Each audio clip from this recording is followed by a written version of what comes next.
Seberapa besar peluang timnas Indonesia menjuarai Piala AFF 2022?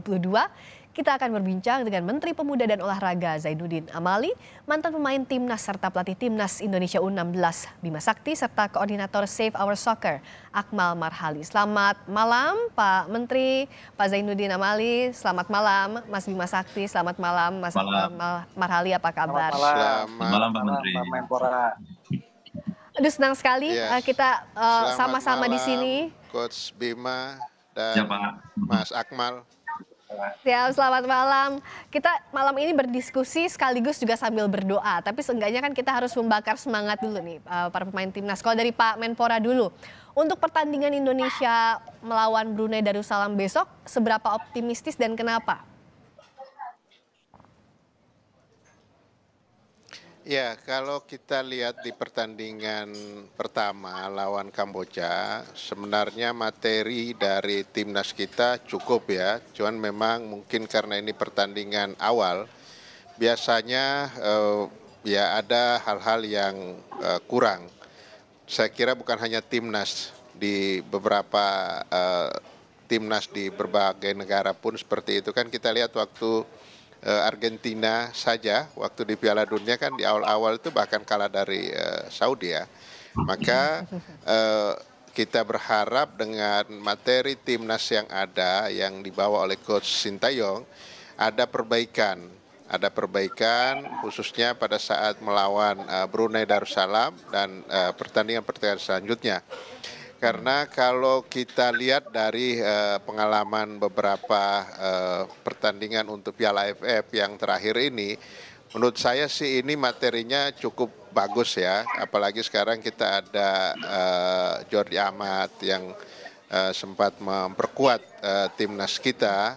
Jadi saya berharap kita bisa memenangkan pertandingan dengan Brunei serta pertandingan-pertandingan berikutnya, dan saya meyakini Coach Sintayong pasti segera mengkoreksi beberapa kesalahan yang mereka lakukan pada saat pertandingan di babak melawan tim Kamboja yang lalu pada tanggal 23 yang lalu. Jadi sekali lagi saya optimis dan saya berharap ada koreksi-koreksi perbaikan dari pelatih dan anak-anak kita akan semakin bagus. Mudah-mudahan pertandingan dengan Brunei dimenangkan, dan bukan hanya dimenangkan tetapi karena ini persaingannya juga bukan hanya kemenangan tetapi juga selisih gol, sehingga kesempatan dengan Brunei ini harus mendapatkan gol yang sebanyak-banyaknya. Ya, kalau misalnya bicara asa, betul ya seperti kata Pak Zainuddin tadi, kita berharapnya kayak Argentina, awalnya kalah dulu atau menangnya sulit banget tapi di akhir bisa jadi juara dunia. Nah, begitu pula kalau di AFF. Tapi kan kita bicara materi harus kita lihat juga komprehensif. Kalau dari Coach Bima gimana lihatnya Mas Bima? Apa yang membuat kemarin selisihnya Indonesia tuh menang tipis dan harus berjibaku dalam melawan Kamboja? Apa yang jadi evaluasi harusnya? Apakah kurangnya uji coba ini jadi kendala?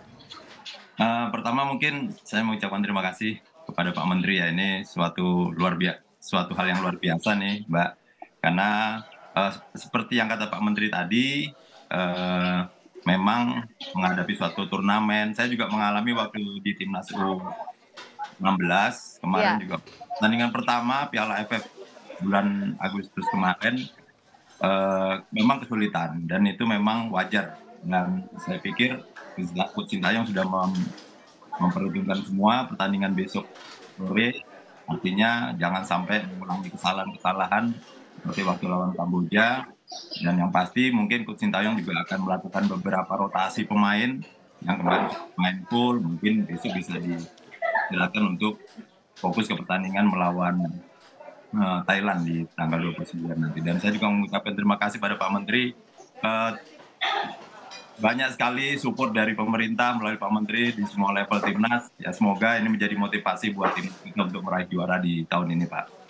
Nah, amin. Itu yang selalu kita harapkan dibawa pulang Piala AFF ya oleh timnas Indonesia. Kalau dari Mas Akmal, apa yang jadi faktor kesulitan Indonesia kalau yang Anda lihat kemarin? Apakah kurangnya uji coba dan apa yang bisa dilakukan oleh Coach Sintayong untuk menutupi itu? Ya, yang pertama adalah problemnya uji coba kita kurang, kita harus akui itu. Bahkan kita untuk tampil di Piala AFF kali ini kita tidak ada uji coba. Terakhir kita FIFA International Match melawan Curacao. Selebihnya kemudian pemain kembali ke klub dan mereka berkompetisi dengan klubnya masing-masing, sehingga adaptasi untuk sistem permainan ini butuh waktu untuk kemudian menyatu lagi. Apalagi ada beberapa pemain yang masuk dalam dalam skuad bisa dibilang baru meskipun lama, seperti misalnya striker Ilyas Pasojevic, kemudian Jordi Amat dan lain. Yang kedua yang menjadi problem adalah ini untuk pertama kali Piala AFF digelar dengan sistem baru home away, sehingga kemudian perlu adaptasi, setiap pelatih mengukur kekuatan masing-masing. Ini kompetisi yang paling berat Piala AFF tahun ini. Kenapa? Karena jaraknya 3 hari sekali, harus pindah dari satu tempat ke tempat berikutnya. Dari Jakarta kemudian pindah ke Kuala Lumpur, kembali ke Jakarta, kemudian Indonesia akan main di lawan Filipina. Sungguh ini merupakan jadwal yang berat yang pastinya akan menguras stamina para pemain. Nah, karena itu kemudian Sintayong pastinya sudah punya strategi khusus untuk mengatasi masalah-masalah yang akan dihadapi tim nasional. Salah satunya ketika berhadapan dengan Malaysia, rotasi merupakan salah satu kunci yang bisa dilakukan. Ditambah tentunya jangan menganggap remeh lawan.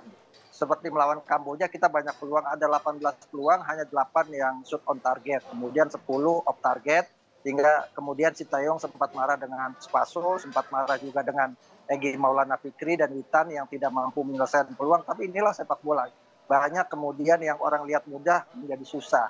Nah ini yang harus kemudian dibenahi ke depan, dan melawan Brunei memang secara statistik kita unggul segala-galanya. Kalau kemudian Thailand bisa menang 5-0, kemudian Filipina bisa menang 5-1, setidaknya kita bisa menang dengan skor yang sama. Tapi jangan menganggap remeh Brunei, karena sejarah membuktikan ada 10 pertemuan sejak 1977 Indonesia itu menang 6 kali, 2 kali imbang dan 2 kali kalah. Kekalahan pertama pada 1983 di Maryland Cup 1-0, kemudian kekalahan kedua di Merdeka Sukan Cup pada 1990. Jadi jangan menganggap enteng lawan siapapun itu gitu ya, Mas Akmal ya. Ini yang harus jadi catatan untuk timnas Indonesia. Pak Menteri, kalau gitu dari tadi yang disampaikan Mas Akmal juga Mas Bima, apa yang bisa pemerintah support gitu untuk timnas Indonesia? Apalagi tadi banyak sekali challenge-nya, mulai tidak ada uji coba. Lalu juga fisik pemain akan juga dikuras dengan pindah-pindah lokasi, jaraknya hanya 3 hari sekali. Ya, tentu pemerintah akan memberikan dukungan sesuai dengan apa yang ada ya, sesuai dengan aturan yang ada. Sebab kita juga tidak mau sembarang memberikan dukungan, kemudian itu bisa bermasalah soal administrasinya. Kan dukungan pemerintah sudah pasti menggunakan APBN. Nah, APBN ini harus digunakan dengan benar, dan mana hal-hal yang boleh didukung oleh pemerintah, mana yang tidak boleh. Itu memang kita harus lakukan sangat hati-hati, tetapi arahan Bapak Presiden Pak Joko Widodo khususnya untuk timnas U20 kita, karena kita menjadi tuan rumah FIFA World Cup Under 20, maka untuk berlatih di mana saja, uji coba di mana saja, mau ngambil pelatih siapa saja, itu beliau arahannya kepada saya untuk memberikan dukungan, memfasilitasi sepenuhnya federasi PSSI. Nah, saya kira sebatas itu memungkinkan untuk kita berikan dukungan, kita fasilitasi, saya nyatakan pasti. Dan untuk apa yang sedang kita diskusikan ini, saya setuju dengan Mas Akmal, kemudian Coach Bima Sakti, bahwa siapapun lawan yang akan dihadapi, memang kita harus main maksimal, walaupun harus ada rotasi, menurunkan pemain-pemain yang berbeda, itu suatu hal yang wajar saja, tetapi jangan anggap remeh. Saya setuju itu, siapapun lawan yang akan dihadapi harus dihadapi dengan sepenuh kekuatan kita dan seserius mungkin. Betul. Jadi jangan milih-milih siapa, secara statistik itu di atas kertas dengan bola yang bergulir bundar itu bisa beda cerita ya Pak Menteri ya.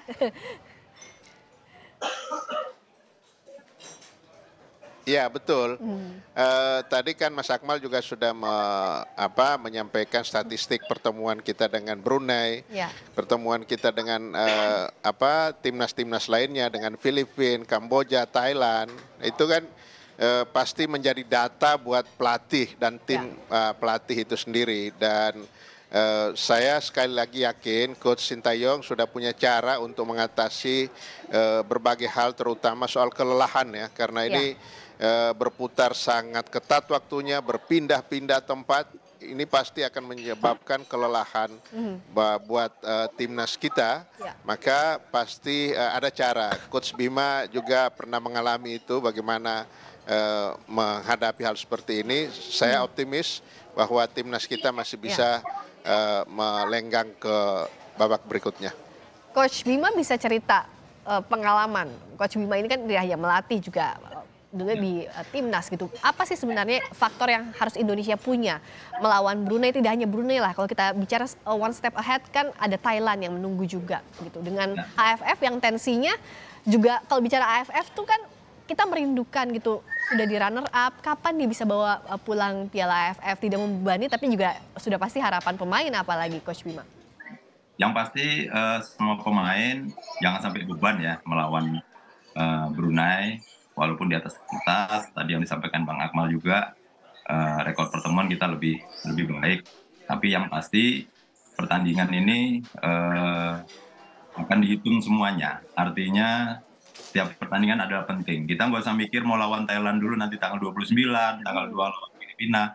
Tapi kita step by step fokus dulu lawan Brunei.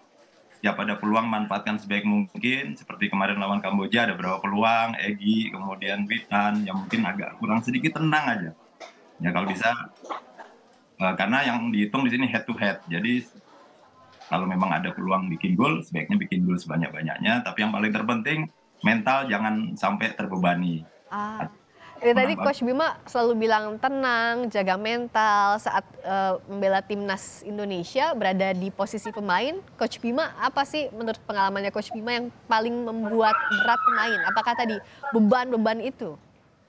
Ya, yang pasti kadang kita terbebani seperti kita lawan tim-tim yang di bawah seperti Kamboja. Ternyata sekarang mereka perkembangannya sudah luar biasa, pesat sekali. Kemudian lawan Brunei juga, lawan Myanmar dulu kan mereka timnasnya nggak begitu baik, tapi sekarang mereka luar biasa. Jadi kalau bisa jangan sampai terbebani, harus menang banyak, harus bikin gol banyak. Yang paling terpenting kita bisa memenangkan pertandingan dan fokus ke pertandingan setiap pertandingan, Mbak. Jangan sampai kita kalah head to head lagi seperti AFF U19 kemarin, sayang sekali.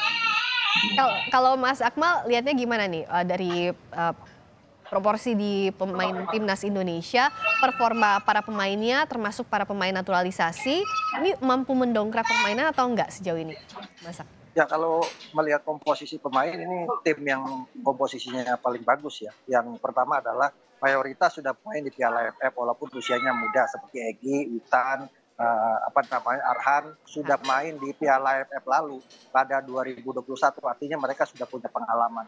Mereka juga sudah punya pengalaman main melawan Thailand. Nah ini tinggal bagaimana kemudian mental yang biasa. Kita tidak boleh inferior setiap berhadapan dengan Thailand. Karena kalau sudah inferior terlebih dahulu, udah merasa wah kita sulit menang melawan Thailand, maka itu akan menjadi masalah di lapangan. Sehingga kemudian kita patut misalnya belajar pada Piala Dunia kemarin dari Maroko, yang mereka semua merasa bahwa setiap pertandingan final dan setiap pertandingan mereka bisa menangkan pertandingan itu walaupun melawan juara dunia Argentina misalnya. Atau kemudian melawan tim-tim besar. Melawan Thailand, Indonesia punya kesempatan untuk menang di Piala AFF kali ini. Kenapa? Karena ini pertandingannya nanti di SUGBK, di Stadion Utama Gelora Bung Karno. Jadi saya yakinnya timnas kali ini akan lolos ke semifinal, kemudian juga akan mengulang prestasi tahun lalu ke final. Cuma permasalahannya adalah tinggal bagaimana kita menghilangkan beban bahwa kita ini spesialis runner up. Nah kalau mental spesialis runner up ini bisa kita hilangkan, kemungkinan besar tahun ini adalah peluang terbesar kita untuk jadi juara. Amin, kita doakan bareng-bareng di final dan kita bisa melampaui rekor-rekor 6 kali rekor sebelumnya runner up. Terakhir untuk masing-masing, saya ke Mas Akmal dulu. Nggak lengkap kalau nggak ada prediksi dong. Kalau dari Mas Akmal gimana? Prediksinya berapa kira-kira?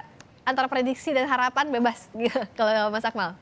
Ya sejarahnya kita setiap kali melawan Brunei minimal menang lebih dari 3 gol. Jadi kemungkinan 4-0, 5-0, kemungkinan itu ada peluang di sana. Yang penting sekali lagi jangan anggap remeh Brunei, kemudian tampil semaksimal mungkin siapapun yang dimainkan harus bisa membuktikan bahwa mereka memang layak jadi andalan tim nasional. Oke, lebih dari 3 gol. Kalau dari Coach Bima? Kayaknya saya sehati sama Bang Akmal di Waduh. atas 3 gol ya, Mbak. Pokoknya minimal selisih 3 gol ya.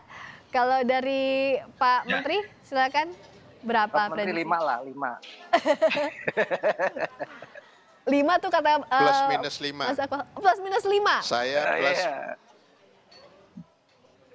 ya Kenapa tuh Pak Menteri? Silakan. Iya, kan kita lihat perkembangan timnas kita, kemudian timnas lawan ya, Brunei khususnya. Kita sudah lihat bagaimana dia, kan Brunei ini sudah main juga lawan timnas lainnya. Jadi sehingga kita sudah bisa memprediksikan, mudah-mudahan nih prediksinya tepat. Yang penting anak-anak kita ada perbaikan, tadi Coach Bima sampaikan dia harus tenang. Dan semua pertandingan, saya setuju itu, semua pertandingan harus dianggap inilah final. Sehingga all out kita untuk menghadapi lawan. Dan otomatis kita juga all out dukung timnas di setiap pertandingan harus terasa final sehingga penontonnya, supporternya juga all out dan agar pemainnya juga bisa berjalan tanpa beban. Itu yang jadi harapan kita untuk bermain maksimal. Terima kasih atas waktunya Bapak-Bapak. Menteri Pemuda dan Olahraga Zainuddin Amali. Pak Menteri terima kasih. Mantan pemain timnas serta pelatih timnas Indonesia U16 Bima Sakti, Coach Bima terima kasih. Sama-sama. Juga koordinator Save Our Soccer Akmal Marhali. Terima kasih Bung Akmal. Sehat selalu Bapak-Bapak. Amin.